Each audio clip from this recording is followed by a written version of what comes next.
So hello everyone, this is Varsha and welcome back to Mastermind. तो guys ये video literature के ऊपर होने वाला है और इस वीडियो में हम लोग बात करने वाले कि लिटरेचर का आंसर्स तुम लोग कैसे फ्रेम कर सकते हो reference to context type question के लिए। यू ऑलरेडी नो कि तुम्हारा यहाँ पे क्वेश्चन पेपर 2 पार्ट्स में डिवाइडेड रहेगा, section A and section B. Section A is a compulsory section जहां पर के एमसीक्यूज रहेगा 16 मार्क्स का, और बाकी जो सेक्शन बी है यहाँ पर reference to context type question मिलेगा, चाहे वो तुम्हारा ड्रामा से हो, जूलियस सीजर से, या ट्रेजर चेस्ट का प्रोज एंड पोइट्री से हो। तो सारा कुछ यहाँ पे reference to context type question होगा।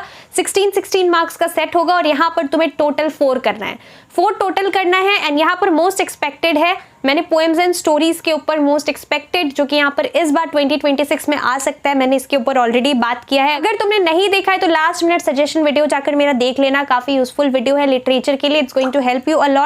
इसी वीडियो के नीचे मैं डिस्क्रिप्शन में लिंक दे दूंगी। अब हम लोग बात करने वाले हैं इस वीडियो के अंदर कि हमें यहाँ पर लिटरेचर का आंसर्स कैसे फ्रेम करना है।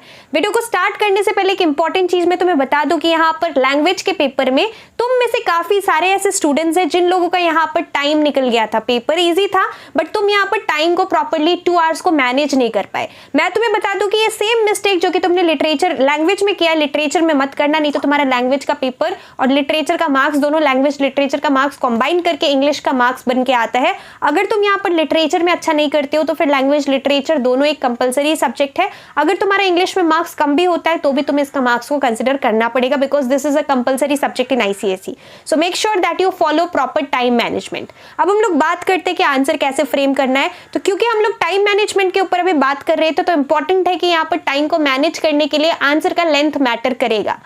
आंसर का लेंथ क्यों मैटर करेगा? काफी लोग बहुत लेंदी आंसर लिख देते हैं। अगर तुम ऐसा गलती कर रहे हो कि तुम बहुत लेंदी आंसर लिख रहे हो, कोई नेगेटिव मार्किंग नहीं है, तुम जितना भी लेंदी आंसर लिख सकते हो, बट गाइज अगर तुम बहुत ज्यादा टाइम वेस्ट कर रहे हो एक ही क्वेश्चन के अंदर तो फिर तुम्हारा यहाँ पे 4 सेट तुम अटेम्प्ट नहीं कर पाओगे। इसलिए मैं सजेस्ट करूंगी कि यहाँ पे प्रॉपर टाइम मैनेजमेंट करना है। Please consider the length, please do not write very lengthy answers, such answers are not required. So guys, video में आगे बढ़ने से पहले एक छोटा सा अनाउंसमेंट। तो देखो, मैंने तुम्हारे लिए यहाँ पर अभी ई बुक्स लॉन्च किया है particularly for 4 subjects, ICSE bio के लिए, केमिस्ट्री के लिए, हिस्ट्री एंड सिविक्स के लिए एंड ज्योग्राफी के लिए। ई बुक का मतलब यहाँ पर गाइज ओनली लिमिटेड क्वेश्चंस है फॉर लास्ट मिनट प्रिपरेशंस, और यहाँ पर लास्ट मोमेंट में अभी तुमने अगर कुछ भी ठीक तरीके से नहीं पढ़ा है तो इस ई बुक के अंदर सबसे पहला चीज की तुम्हें लिमिटेड क्वेश्चंस मिलेगा, और इस ई बुक के अंदर वही पिकअप क्वेश्चन है, वही इंपॉर्टेंट क्वेश्चन है जो 2026 में आने वाला है, जो 2026 में आने का मैक्सिमम चांसेस है।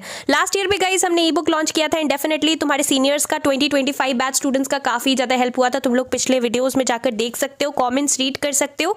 सो let me tell you the price. यहाँ पर बायो का प्राइस है 145, for chemistry it is 135, history civics के लिए 128 and for geography it is 125। And let me tell you the benefits. सबसे पहले गाइज अगर हम लोग बात करें बायो का, तो बायो में जितना भी इंपॉर्टेंट यहाँ पर name the following type questions, MCQs, chapter wise तुम्हारा जितना भी डायग्राम बेस्ड क्वेश्चंस है, तुम्हें मोस्ट ऑफ द डायग्राम्स यहाँ पे ड्रॉ नहीं करना पड़ता है, डायग्राम्स दिया रहता है, you need to label the important parts, functions etcetera. तो तुम्हें यहाँ पर सारा जो है सारा कुछ यहाँ पर इंपॉर्टेंट दिया हुआ है। और गाइज मैं इतना बड़ा चीज बोल रही हूँ कि अगर तुम कुछ भी नहीं करते हो और सारा का सारा क्वेश्चन यहाँ से ई बुक से बस कर लेते हो, इवन अपना टेक्स्ट बुक भी ठीक तरीके से अगर तुम फॉलो नहीं करते हो, जस्ट यहाँ से सारा क्वेश्चन कर लेते हो, तो तुम्हारा यहाँ पर गाइज 90% सिलेबस इजिली यहाँ से कवर हो जाएगा। एंड टाइम में अभी ये काफी ज्यादा हेल्प करेगा तुम्हें यहाँ पर प्रिपरेशन करने में। And the best part is that it is a hand written e book, solutions भी प्रोवाइडेड है इसके अंदर, डिस्क्रिप्शन में लिंक है, do check it out if you want to score good marks in your ICSE 2026 board exams. अगर तुम genuinely अच्छा marks लाना चाहते हो तो क्वालिटी आंसर पे फोकस करो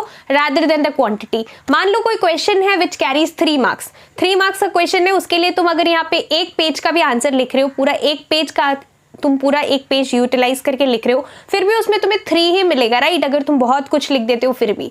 मेरा सजेशन है कि तुम यहाँ पर क्या करोगे, आंसर कैसे फ्रेम करना है, सबसे इंपॉर्टेंट चीज क्या करना है, हमें यहाँ पर क्वालिटी आंसर्स लिखना है rather than focusing on the length of the answer. Second thing which is very important, do not write very lengthy answer, you have to write the answers in points. Points में answer लिखना important है। Suppose अ question carries 3 marks और यहाँ पर कुछ reason पूछा है तो तुम यहाँ पर 3 पॉइंट्स देना आंसर में। अगर तुम 3 प्रॉपर रेलिवेंट पॉइंट दे रहे हो, 3 पॉइंट्स में डिवाइड करके अपना आंसर लिख रहे हो, तो definitely you will get full marks for that particular question. So it is really important कि तुम यहाँ पर पॉइंट वाइज आंसर लिख रहे हो, आंसर को पॉइंट्स में लिख रहे हो, मेन पॉइंट्स लिख रहे हो।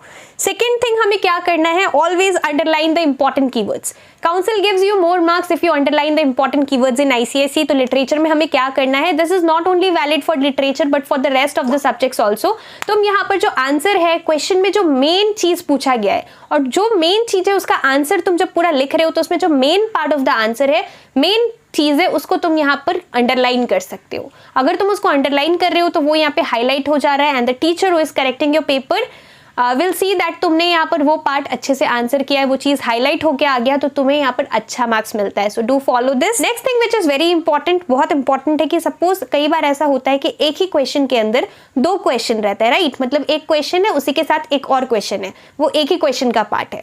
हमें यहाँ पर different part of the question को different parts of the answer में यहाँ पे लिखना है. अगर यहाँ पर मान लो कि दो क्वेश्चन पूछा गया है तो तुम पहला वाला क्वेश्चन का आंसर फर्स्ट आंसर करोगे, फिर तुम्हें पैरा चेंज करके तुम्हें दूसरे लाइन के अंदर दूसरे लाइन से स्टार्ट करना है और दूसरे पार्ट को भी आंसर करना है. ऐसा नहीं कि तुमने कंबाइन करके एक ही सिंगल पैराग्राफ के अंदर वो दोनों क्वेश्चन का आंसर एक साथ लिख दिया. अलग अलग करके आंसर करना इंपॉर्टेंट है. I hope you know it already. तुमने स्कूल में भी ये सारा चीज फॉलो किया होगा बट कुछ स्टूडेंट्स कर देते हैं, इसलिए मैंने तुम्हें यहाँ पे क्लियर कर दिया. नेक्स्ट चीज तुम लोगों का डाउट होता है सबसे इंपॉर्टेंट क्वेश्चन की, वर्षा दीदी हमें यहाँ पर कितना लाइन्स लिखना चाहिए. जो हमारा आंसर है, मान लो a question carries 3 marks suppose, या क्वेश्चन कैरीज 4 मार्क्स, तो हमारा यहाँ पे कितना लाइन का आंसर होना चाहिए. पहले तो मैंने तुम्हें स्टार्टिंग में ही क्लियर कर दिया कि यहाँ पर क्वेश्चन जो है, आंसर जो है उसका लेंथ मैटर नहीं करता. मेन चीज है कि आंसर राइट होना चाहिए एंड पॉइंट्स इंक्लूड करना है, मेन पॉइंट्स. बट स्टिल मैं तुम्हें बता दूं कि सपोज क्वेश्चन अगर 3-4 मार्क्स का क्वेश्चन है तो इसके लिए यहाँ पे मार्क्स मतलब कितना लाइंस तुम्हें लिखना चाहिए, 8 से 10 से 12 लाइंस मैक्सिमम लिखना चाहिए. तो ये मैंने तुम्हें एक एस्टिमेटेड बता दिया कि 8-10-12 लाइन का आंसर होना चाहिए. अगर तुम 3-4 मार्क्स का क्वेश्चन ऐसे रहेगा तो तुम इसको यहाँ पे कर सकते हो follow. Next thing is hand writing should be very neat and clear. अगर तुम अपना हैंड राइटिंग यहाँ पर अच्छे से नहीं लिख रहे हो, कुछ यहाँ पर अगर तुम्हारा हैंड राइटिंग लेजिबल नहीं है तो फिर definitely you are bound to lose marks. So make sure कि लिटरेचर जो है तुम यहाँ पर प्रॉपर्ली कर रहे हो, ग्रामेटिकल मिस्टेक्स नहीं कर रहे हो और साथ में जो अपना आंसर है सारा कुछ यहाँ पे सही से लिख रहे हो. And you can always use proper quotations. अगर तुम्हें कोई कोटेशंस, कोई लाइंस याद है तो तुम वो सपोर्ट करने के लिए आंसर को, वो लाइंस को यूज कर सकते हो. You will get more marks. And lastly सबसे इंपॉर्टेंट चीज कि तुम्हें यहाँ पर एक्स्ट्रा क्वेश्चन नहीं करना है अटेम्प्ट. मुझे नहीं पता एग्जैक्टली यहाँ पर क्यों बोलते हैं, यूट्यूब पे भी बहुत सारे ऐसे लोग हैं एजुकेटर्स जो कि तुम्हें बोलेंगे कि यहाँ पर तुम्हें एक क्वेश्चन को एक्स्ट्रा कर लेना चाहिए, टोटल 4 सेट करना पड़ता है. लोग बोलते हैं तुम्हें 5 सेट करना चाहिए, 1 सेट एक्स्ट्रा करना चाहिए. I don't know the logic why people से दिस. देखो यहाँ पर हमारे पास बहुत रेस्ट्रिक्टेड टाइम है, ऐसा बिल्कुल भी नहीं है कि 3 आवर्स हमें मिल जाएगा या एक्स्ट्रा टाइम मिल जाएगा. Why to attempt an extra question? मेरे को ये समझ में नहीं आता कि एक्स्ट्रा क्वेश्चन क्यों करना है. तुम्हें 4 ही क्वेश्चन करना है. बी वेरी श्योर जबकि तुम सिलेक्ट कर रहे हो, जो 4 सेट तुम सेलेक्ट कर रहे हो एकदम श्योर होके करना. ऐसा बिल्कुल नहीं है कि एक एक्स्ट्रा तुम लोग कर लोगे तो जिसमें ज्यादा आएगा तुम्हारा वो मार्क्स काउंट हो जाएगा.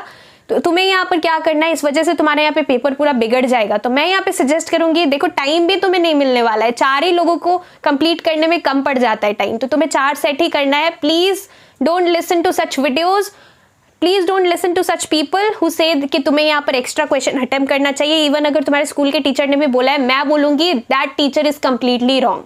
तुम्हें यहाँ पर क्या करना है, एक्स्ट्रा क्वेश्चन एग्जाम में अटेम्प्ट नहीं करना है. तो ये कुछ पॉइंट्स था गाइज, इसको फॉलो करना है. टाइम मैनेजमेंट बहुत इंपॉर्टेंट है लिटरेचर के पेपर में. मैं नहीं चाहती कि अगर तुम्हारे लिटरेचर लैंग्वेज का एग्जाम अगर यहाँ पर टाइम की वजह से तुम्हारा पेपर कंप्लीट नहीं हो पाया तो अब उसको भूल जाओ, तो कुछ कर नहीं सकते हो एग्जैक्टली. बट लिटरेचर में तुम अपना बेस्ट दो, अच्छे से यहाँ पर टाइम मैनेजमेंट करना, अच्छे से पेपर अटेम्प्ट करना और जो भी मैंने लास्ट मिनट सजेशन के अंदर बोला है सारा कुछ फॉलो करना. All the best for your literature exams.